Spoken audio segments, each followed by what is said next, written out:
Hello दोस्तों, नमस्कार। GK Educare point में आपका स्वागत है। दोस्तों, आज हम लोग वनडे एग्ज़ाम से जुड़े हुए महत्वपूर्ण ऑब्जेक्टिव क्वेश्चंस को देखेंगे। चलिए शुरू करते हैं ऑब्जेक्टिव क्वेश्चंस को। पहला क्वेश्चन है, फिरोज शाह मेहता द्वारा किस वर्ष बम्बई प्रेसिडेंसी एसोसिएशन की स्थापना की गई? तो बम्बई प्रेसिडेंसी एसोसिएशन की स्थापना वर्ष 1885 ईस्वी में की गई थी। दूसरा क्वेश्चन है, मृत घाटी यानी डेथ वैली क्यों प्रसिद्ध है? तो इसका सही उत्तर है ऑप्शन सी, अत्यधिक उष्णता के कारण। मृत घाटी जो है अधिक तापमान के कारण प्रसिद्ध है। जलोढ़ मिट्टी के संबंध में कौन से कथन सत्य है? स्टेटमेंट है। तो चलिए स्टेटमेंट को पढ़ते हैं। तो पहला स्टेटमेंट है, जलोढ़ मृदा प्रायद्वीपीय प्रदेश में पूर्वी तट के नदी डेल्टाओं और नदियों की घाटियों में पाई जाती है। दूसरा है, प्रतिवर्ष बाढ़ों के द्वारा निक्षेपित होने वाली नई जलोढ़ मृदा को बांगर कहते हैं। और तीसरा स्टेटमेंट है, जलोढ़ मृदा में पोटास की मात्रा अधिक पाई जाती है। ये तीनों स्टेटमेंट में से सत्य कथन को चूज करना है। तो इसका सही उत्तर होगा ऑप्शन डी, यानी केवल 1 और 3 सही है। दूसरा गलत है, क्योंकि प्रतिवर्ष बाढ़ों के द्वारा निक्षेपित होने वाली नई जलोढ़ मृदा को बांगर नहीं खादर कहा जाता है।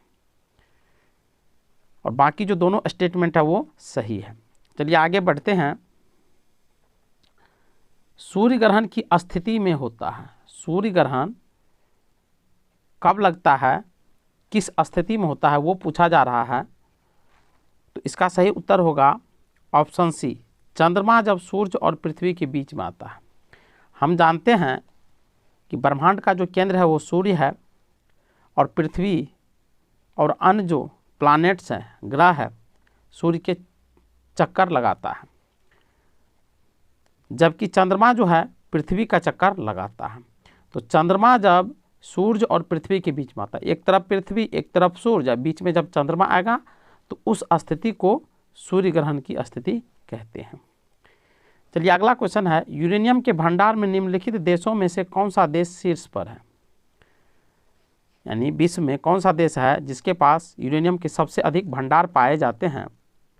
तो इसका सही उत्तर है ऑप्शन सी, ऑस्ट्रेलिया।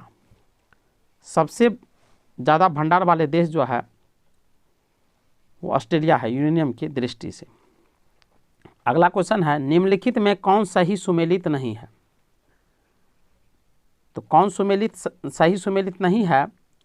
तो इसका सही उत्तर है ऑप्शन डी जो है सही सुमेलित नहीं, यानी यह गलत है।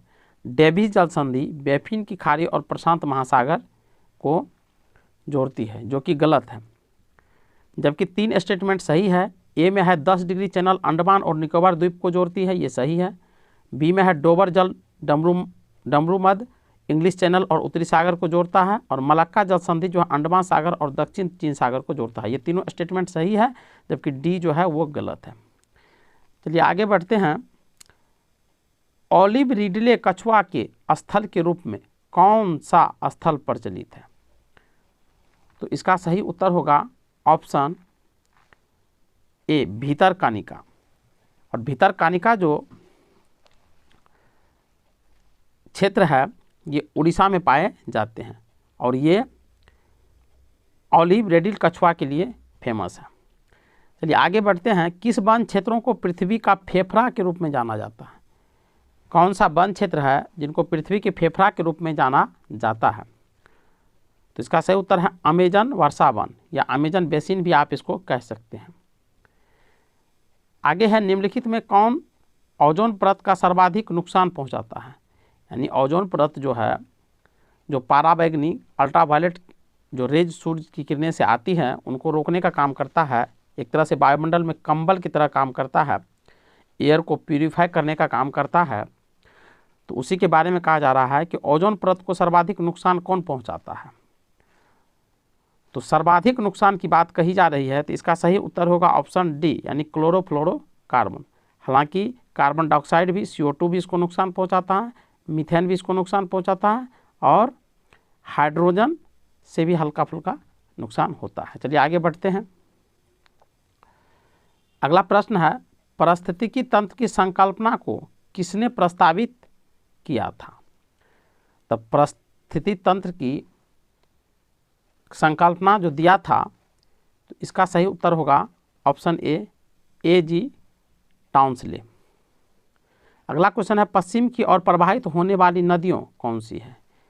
यानी मैक्सिमम जो भारत की नदियां हैं वो पूरब की तरफ और बंगाल में अपने जल गिराती है, जबकि कुछ नदियां हैं जो अरब सागर में भी अपने जल गिराती है। तो पश्चिम की ओर प्रवाहित होने वाली नदियां जो है वह है ऑप्शन बी 1, 2, 3, यानी नर्मदा नदी भी है, माही नदी भी है और ताप्ती नदी है। और महानदी जबकि बंगाल की खाड़ी में जल गिराती है, ये उड़ीसा के क्षेत्रों से निकलती है। नर्मदा सबसे बड़ी नदी है जो अरब सागर में अपने जल गिराती है। आगे बढ़ते हैं।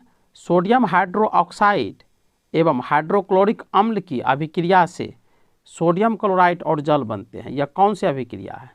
यानी सोडियम हाइड्रोक्साइड और एवं हाइड्रोक्लोरिक अम्ल के साथ जब अभिक्रिया से सोडियम क्लोराइड और जल बनते हैं, यह कौन सी अभिक्रिया है? तो यह होगा ये उदासीनीकरण, न्यूट्रलाइजेशन रिएक्शन है, उदासीकरण अभिक्रिया है।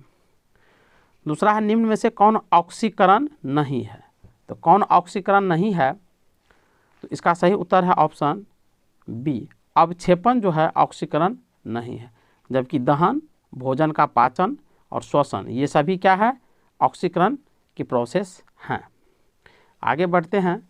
निम्न में से कौन सा धातु विद्युत का सुचालक है? यानी विद्युत का सुचालक का मतलब है कि कौन सी मेटल है या नॉन मेटल है जो जिससे होकर इलेक्ट्रिक करंट यानी बिजली पास करेगी। तो इसका सही उत्तर होगा ऑप्शन ए ग्रेफाइट। हम जानते हैं कि अधातु जो होता है पुअर कंडक्टर ऑफ इलेक्ट्रिसिटी होता है, लेकिन एक नॉन मेटल है जिनको याद रखना है, वो है ग्रेफाइट, जो नॉन मेटल होने के बावजूद भी उसके अंतर्गत मेटल के क्वालिटी पाए जाते हैं, और वो है इलेक्ट्रिसिटी का गुड कंडक्टर। हम लोग जो लिखते हैं पेंसिल में उसमें ग्रेफाइट पाया जाता है और उससे करंट पास करती है। चलिए आगे बढ़ते हैं। रबर निम्न में से किसका बहुलक है? तो रबर जो है यह आइसोप्रीन का बहुलक है। आगे बढ़ते हैं। वास्तविक वस्तु का हमेशा सीधा प्रतिबिंब बनने वाला दर्पण है, यानी जो वस्तु है उसका वास्तविक प्रतिबिंब और सीधा प्रतिबिंब बनने वाला जो दर्पण होता है वह कहलाता है समतल, समतल व उत्तल दर्पण। वास्तविक बनेगा समतल में और सीधा प्रतिबिंब बनेगा उत्तल में। विद्युत चुंबक बनाने के लिए प्रायः किस पदार्थ के क्षार का प्रयोग किया जाता है? तो विद्युत चुंबक बनाने के लिए जो नर्म लोहे होते हैं उनका प्रयोग किया जाता है। मैग्नेट में जो है 2 पोल होते हैं। चलिए आगे बढ़ते हैं। निम्न में से कौन सा मिश्रण का पृथक्करण विधियां हैं? कौन सा मिश्रण जो मान लीजिए दो पदार्थ आपस में मिले हुए हैं उनको अलग करने की जो विधियां हैं, तो इसके लिए हम प्रयोग करते हैं, इनमें से सभी विधि को कर सकते हैं। रवाकरण के द्वारा अलग कर सकते हैं, आसवान के द्वारा कर सकते हैं, निस्यंदन के द्वारा कर सकते हैं और ऊर्ध्वपातन के द्वारा भी हम इसे एक दूसरे से अलग कर सकते हैं। मनुष्य में मादा जनन अंग से किस हार्मोन का स्राव होता है? तो मनुष्य के मादा जनन अंग से किस हार्मोन का स्राव होता है? तो इसका सही उत्तर है उपर्युक्त सभी एस्ट्रोजन, रिलैक्सिन और प्रोजेस्टेरॉन। मादा जनन अंग से जो मुख्य हार्मोन है जो रिलीज होता है वो है एस्ट्रोजन और प्रोजेस्टेरॉन, जबकि आप नर जनन अंग से जो होता है रिलीज होने वाले हार्मोन वो है टेस्टोस्टेरोन। याद रखेंगे। चलिए आगे बढ़ते हैं। अब कूट वाला क्वेश्चन दिया है, चलिए इनको पढ़ते हैं। ये दिया है, एक तरफ है विटामिन और दूसरी तरफ है उसका प्रभाव। तो विटामिन ए में दिया है टेकोफेरॉल, बी में नेप्थोक्विनोन, सी में थायमीन और डी में साइनोकोबालामीन। अब इनसे देखिए इसका जो सही उत्तर होगा, इसका सही उत्तर है ऑप्शन बी, यानी ए का तीसरा। टेकोफेरॉल जो है ये जनन क्षमता में कमी के कारण होता है। जब टेकोफेरॉल की कमी होगी तो जनन क्षमता में कमी होगी। दूसरा है नेप्थोक्विनोन, नेप्थोक्विनोन की जो कमी होगी तो चोट लगने पर रक्त का थक्का न जमने से अधिक रक्त, यानी जब हमें चोट लग जाती है तो ब्लड का थक्का नहीं बनेगा, रक्त का थक्का नहीं बनेगा, जिससे अधिक खून बहने की समस्या होगी। थायमीन, थायमीन की जो कमी होगी तो बेरी रोग हो जाता है। और साइनोकोबालामीन की जो कमी होगी तो तंत्रिका तंत्र में गड़बड़ियाँ उत्पन्न हो जाती है। और साइनोकोबालामीन जो है B12 जो विटामिन B12 जो होता है इसका केमिकल नेम भी है। चलिए आगे बढ़ते हैं। अमीबा में भोजन का अंतर्ग्रहण किसके द्वारा होता है? तो अमीबा में जो भोजन का अंतर्ग्रहण होता है, यानी भोजन को जो पकड़ता है और खाता है, वो होता है कूटपाद के द्वारा होता है। निम्न में से कौन ऊर्जा का मात्रक है? तो ऊर्जा का जो मात्रक है वो जूल, ऊर्जा को जूल में मापा जाता है। अगला है, संविधान के किस भाग में सहकारी समितियों का उपबंध किया गया है? तो संविधान के किस भाग में सहकारी समिति का प्रावधान किया गया है? तो इसका सही उत्तर है ऑप्शन सी, भाग 9 के ख में। आगे बढ़ते हैं। निम्न कथनों पर विचार व्यक्त कीजिए। स्टेटमेंट है कि उच्चतम न्यायालय 6 प्रकार के रिट जारी करता है जबकि उच्च न्यायालय 5 प्रकार के रिट जारी करता है। स्टेटमेंट दूसरा है, अनुच्छेद 32 के तहत सर्वोच्च न्यायालय रिट जारी करता है जबकि अनुच्छेद 226 के तहत उच्च न्यायालय रिट जारी करता है। तो इसका सही उत्तर होगा ऑप्शन बी, केवल दूसरा स्टेटमेंट सही है, पहला स्टेटमेंट गलत है। उच्चतम न्यायालय भी 5 प्रकार की रिट जारी करता है जबकि उच्च न्यायालय भी 5 प्रकार की रिट जारी करता है। ये जो 6 दिया है यही गलत है। दूसरा है कि अनुच्छेद 32 के तहत सर्वोच्च न्यायालय रिट जारी करता है, बहुत इंपॉर्टेंट है, याद रखेंगे, बिल्कुल सही है। और अनुच्छेद 226 के तहत उच्च न्यायालय रिट जारी करता है, यानी सुप्रीम कोर्ट जो रिट जारी करता है वो अनुच्छेद 32 के तहत और हाई कोर्ट जो जारी करता है वो अनुच्छेद 226 के तहत। तो ये केवल बी, दूसरा स्टेटमेंट जो है वो सही है। आगे बढ़ते हैं। मौलिक कर्तव्य के संबंध में निम्न में से कौन सा कथन सही है? तो मौलिक कर्तव्य के बारे में तो इसका जो है स्टेटमेंट दिया हुआ है, चलिए स्टेटमेंट को पढ़ते हैं। लेकिन इसका आंसर जो होगा, आंसर दिया है सी सही होगा। पहला जो है, सरदार स्वर्ण सिंह समिति के सुझाव पर भारतीय संविधान में मौलिक कर्तव्य को जोड़ा गया था, बिल्कुल सही है। स्वर्ण सिंह समिति के ही सिफारिश पर भारतीय संविधान में मौलिक कर्तव्य को जोड़ा गया था। शुरू में ये 10 था, वर्तमान में जो मौलिक कर्तव्य की संख्या है वो 11 हो गई है, याद रखेंगे। सरदार स्वर्ण सिंह समिति ने संविधान के 8 मूल कर्तव्यों को जोड़ने का सुझाव दिया था, 8 का सुझाव दिया था, तो ये भी सही है। आगे है कि 42वां संविधान संशोधन के द्वारा 10 मौलिक कर्तव्य को संविधान में जोड़े गए थे। तो सुझाव दिया था वो 8 को जोड़ने का, लेकिन जोड़ा गया था 10 मौलिक कर्तव्य, याद रखेंगे, 42वां संविधान संशोधन के द्वारा। वर्तमान में भारतीय संविधान में 12 मौलिक कर्तव्य को समाहित किया गया। ये गलत है, 12 नहीं है, 11 मौलिक कर्तव्य को वर्तमान में जोड़ा गया है। चलिए आगे बढ़ते हैं। 1919 के भारत शासन अधिनियम की निम्नलिखित में से कौन सी प्रमुख विशेषताएं हैं? 1919 की जो भारत शासन अधिनियम था उनको देखते हैं। चेम्सफोर्ड सुधार उसको कहा भी जाता है। तो चलिए इनके बारे में जो स्टेटमेंट है, केंद्र द्वारा प्रांतों को विधायी शक्ति का हस्तांतरण, यानी विधायी शक्ति को केंद्र द्वारा प्रांतों को दिया गया था। प्रांतों को कार्यकारिणी सरकार में द्वैध शासन की व्यवस्था, और इसके तहत पहली बार केंद्रीय बजट को राज्य के बजट से अलग किया गया। तो 26 का सही उत्तर है ऑप्शन डी, यानी इसके जो 3 स्टेटमेंट है तीनों सही है। चलिए आगे बढ़ते हैं। स्वतंत्र भारत की पहली मंत्रिमंडल में रेलवे एवं परिवहन मंत्रालय का जिम्मा किसे सौंपा गया था? तो स्वतंत्र भारत के, जब भारत स्वतंत्र हुआ और पहला जो मंत्रिमंडल बनता है उसमें रेलवे और परिवहन मंत्रालय किनको दिया गया था? तो ये प्रश्न पूछा जा रहा है। तो इसका सही उत्तर है ऑप्शन सी सरदार वल्लभ भाई पटेल को रेलवे और परिवहन मंत्रालय का जिम्मा दिया गया है। निम्नलिखित में से कौन सा राज्य के नीति निर्देशक सिद्धांत नहीं है? तो राज्य के जो नीति निर्देशक सिद्धांत है इसमें से कौन नहीं है? तो इसका सही उत्तर होगा ऑप्शन सी अल्पसंख्यक की भाषा, लिपि और संस्कृति का संरक्षण, ये राज्य के नीति निर्देशक सिद्धांत नहीं है। जबकि कुटीर उद्योग का विकास करना ये है, आजीविका का पर्याप्त साधनों का अधिकार ये भी है, और राज्य पोषण और जीवन स्तर को बढ़ाने और सार्वजनिक स्वास्थ्य में सुधार करने का प्रयास करेगा, राज्य को दिया गया जिम्मेदारी ये भी है। चलिए आगे बढ़ते हैं। लॉर्ड डलहौजी के शासनकाल में लागू व्यपगत सिद्धांत यानी डॉक्ट्रिन्स ऑफ लैप्स के कारण ब्रिटिश साम्राज्य में शामिल किए गए राज्यों की सूची में शामिल नहीं है। यानी कौन से राज्य था जो जब लॉर्ड डलहौजी के द्वारा डॉक्ट्रिन ऑफ लैप्स लागू किया गया यानी व्यपगत का सिद्धांत लागू किया गया, तो उनके तहत किन किन राज्यों को शामिल किया और किन को नहीं किया गया? जिनको नहीं किया गया वो इस ऑप्शन में एक है, तो यही आपको चूज करना है। तो इसका सही उत्तर है ऑप्शन सी। हालांकि अवध को मिलाया गया था, लेकिन अवध को जो मिलाया था कुशासन का आरोप लगा करके मिलाया गया था, डॉक्ट्रिन ऑफ लैप्स के सिद्धांत के आधार पर इसे नहीं मिलाया गया था। चलिए आगे बढ़ते हैं। सामाजिक धार्मिक सुधार आंदोलन के दौरान बाल विवाह रोकने के लिए शारदा अधिनियम कब पारित किया गया था?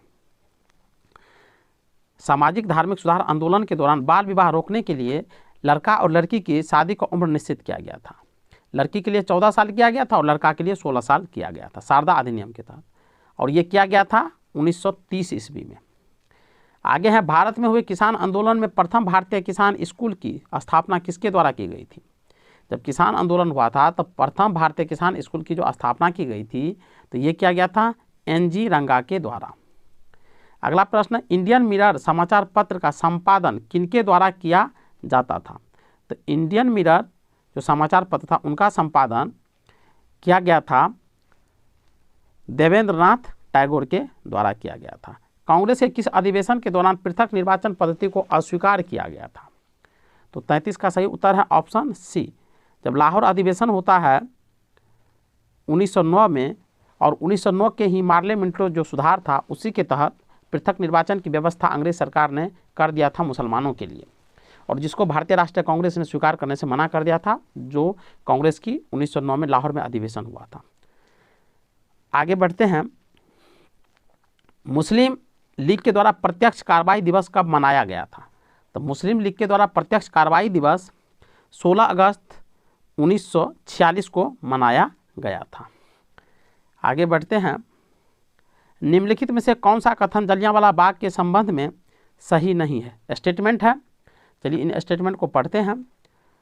तो कह रहा है, जलियांवाला बाग कांड के जांच के लिए हंटर समिति गठित की गई थी, यानी गलत कथन आपको चूज करना है, तो ये पहला स्टेटमेंट तो सही है। दूसरा है, सैफुद्दीन किचलू और डॉक्टर सतपाल की गिरफ्तारी के विरोध में सभा का आयोजन किया गया था, ये भी सही है। इसके उपरांत गांधी जी ने केसर-ए-हिंद की उपाधि लौटा दी थी, तो ये भी सही है। जलियांवाला बाग जब हत्याकांड होता है, बहुत सारे लोग जब मारे जाते हैं, तो गांधी जी को जो ब्रिटिश सरकार के द्वारा केसर-ए-हिंद की उपाधि दी गई थी उसे उसने लौटा दिया था। इसके उपरांत गांधी जी ने सत्याग्रह का प्रथम सफल प्रयोग किया, ये गलत है। प्रथम सफल प्रयोग जो सत्याग्रह का किया है गांधी जी, वो चंपारण आंदोलन के दौरान किया है 1917 में बिहार में। चलिए आगे बढ़ते हैं। भारत में चांदी सर्वप्रथम किस काल में पाई गई है? तो चांदी जो किस काल की पीरियड की बात की जा रही है, तो इसका सही उत्तर है ऑप्शन ए। हड़प्पा सभ्यता के काल में चांदी का सर्वप्रथम प्रयोग किया गया था। चलिए आगे बढ़ते हैं। क्वेश्चन है, किस शासक ने शिलादित्य की उपाधि धारण की थी? तो कौन सा शासक था जो शिलादित्य की उपाधि धारण की थी? तो इसका सही उत्तर है ऑप्शन सी, हर्ष कन्नौज को राजधानी बना करके शासन करता था और इसका साम्राज्य बड़ा फला फूला था, तो ये शिलादित्य की उपाधि धारण किया था। आगे बढ़ते हैं। निम्नलिखित में से किस संत को कृष्ण और विष्णु का अवतार माना जाता है? तो कौन सा जो संत है जिसको कृष्ण और विष्णु दोनों का अवतार माना जाता है? तो इसका सही उत्तर है ऑप्शन डी, चैतन्य महाप्रभु। इसका संबंध वेस्ट बंगाल से था। आगे बढ़ते हैं। प्रसिद्ध विक्रमशिला विश्वविद्यालय की स्थापना भागलपुर में किस शासक के द्वारा की गई थी? तो भागलपुर में जब विक्रमशिला विश्वविद्यालय की स्थापना की गई थी तो ये किया गया था ऑप्शन सी, धर्मपाल के द्वारा। आगे बढ़ते हैं। निम्नलिखित में से किस शासक ने महात्मा बुद्ध की सेवा में अपनी राजवैद्य जीवक को भेजा था? तो कौन सा शासक था जो महात्मा बुद्ध की सेवा में अपने राजवैद्य, जो उनके राजा का जो वैद्य होता था उनकी देखरेख करता था, उनका इलाज करता था, तो अपने राजवैद्य जो जिसका नाम जीवक था उनको भेजा था। तो इसका सही उत्तर है बिंबिसार। बिंबिसार ने भेजा था। आगे हैं कि किसके शासन काल में इब्न बतूता भारत आया था। तो इब्न बतूता मोरक्को का यात्री था और वो मोहम्मद बिन तुगलक के शासनकाल में भारत आता है और वहाँ पर काजी के पद पर नियुक्त होता है, यानी न्यायाधीश उसे मोहम्मद बिन तुगलक के द्वारा बनाया जाता है। अगला क्वेश्चन है हड़प्पा सभ्यता किस प्रकार की सभ्यता थी। तो हड़प्पा सभ्यता जो थी वह कांस्य युगीन सभ्यता थी, क्योंकि कांसे की मूर्तियाँ बहुत सारी पाई गई है। तारिक ए मुबारक शाही नामक पुस्तक किसके द्वारा रचित थी। तो तारिक ए मुबारक शाही जो पुस्तक है ये याह बिन अहमद सरहिंद के द्वारा रचित है। इंपॉर्टेंट प्रश्न है कि याह बिन अहमद सरहिंद के द्वारा तारिक ए मुबारक शाही पुस्तक लिखी गई है। आगे बढ़ते हैं, निम्नलिखित में से किस वायसराय का कार्यकाल सबसे लंबा रहा था। तो हम जानते हैं पहले गवर्नर बना था, फिर गवर्नर जनरल, फिर वायसराय। तो वायसराय कौन पूछ रहा है कि किस वायसराय का कार्यकाल सबसे लंबा रहा था। तो इनका सही उत्तर है option C, Lord Linlithgow. Lord Linlithgow. अब आप इसका प्रश्न कमेंट में देंगे कि लॉर्ड लिनलिथगो के काल में जो भारत में महत्वपूर्ण घटना हुई थी वो कौन सी थी। आप कमेंट में इसका आंसर देंगे। चलिए आगे बढ़ते हैं। एनाटॉमी विज्ञान की एक शाखा है जिसमें अध्ययन किया जाता है। तो एनाटॉमी विज्ञान की एक शाखा है जिसमें अध्ययन किया जाता है। तो इसका सही उत्तर है जानवरों एवं पौधे की संरचना का। एनाटॉमी में जानवर और पौधे की संरचना के बारे में अध्ययन किया जाता है। आगे हैं सकल राष्ट्रीय उत्पाद जीएनपी में निम्नलिखित में से किसको शामिल नहीं किया जाता है। तो जीएनपी में किसको शामिल नहीं किया जाता है। तो इसका सही उत्तर है ऑप्शन डी, विदेशी निवासियों की आय की। विदेशी निवासियों की आय की यानी विदेशी जो कोई विदेश के नागरिक है, जैसे अमेरिका का कोई व्यक्ति है भारत में रह रहा है और यहाँ पैसा कमाता वो अपने देश अपने घर भेज देता है, तो उनकी जो आय है उसको जीएनपी में शामिल नहीं किया जाता। जबकि निजी प्रेषण को किया जाता है, बाह्य ऋण पर ब्याज की प्राप्ति उनको किया जाता है, बाह्य अनुदान को किया जाता है। और जो विदेशी यात्री यहाँ रहता है, विदेशी लोग भारत में, और वो पैसा जो अपने घर भेजता है तो उनके जीएनपी में शामिल किया जाएगा। जैसे अमेरिका के लोग हैं तो अमेरिका के जीएनपी में शामिल किया जाएगा। और भारत का जो कोई नागरिक है वो अमेरिका में रहता है और अमेरिका में पैसा कमाता है और वो पैसा अपने घर परिवार को यहाँ भारत में भेजता है, तो उनकी जो आय होगी वो भारत की जीएनपी में शामिल होगा। चलिए आगे बढ़ते हैं। बाजार में मुद्रा आपूर्ति को नियंत्रित करने के साधन के रूप में सरकारी बॉन्ड की बिक्री खरीद को कहा जाता है। तो सरकारी बॉन्ड की बिक्री और खरीद को कहा जाता है। तो इसका सही उत्तर होगा option B, open market operation. आगे बढ़ते, निम्न में से कौन सी रिपोर्ट विश्व बैंक द्वारा जारी नहीं की जाती है। तो विश्व बैंक के द्वारा जो जारी नहीं की जाती है ये है ग्लोबल जेंडर गैप रिपोर्ट। और कौन सा जारी किया जाता है। तो World Development Report World Bank के द्वारा जारी किया जाता है। Ease of doing business World Bank के द्वारा जारी किया जाता है। ग्लोबल इकोनॉमिक प्रोस्पेक्ट्स ये वर्ल्ड बैंक के द्वारा जारी किया जाता है। आगे बढ़ते हैं। भारतीय आयात निर्यात बैंक की स्थापना किस वर्ष की गई थी। तो भारतीय आयात निर्यात बैंक की स्थापना 1982 ईस्वी में की गई थी। नेक्स्ट क्वेश्चन है वैश्विक वित्तीय स्थिरता रिपोर्ट निम्नलिखित में से कौन जारी करता है। वैश्विक वित्तीय स्थिरता रिपोर्ट निम्नलिखित में से कौन जारी करता है। तो इसका सही उत्तर होगा option D, IMF international monetary fund, जिसकी स्थापना 1945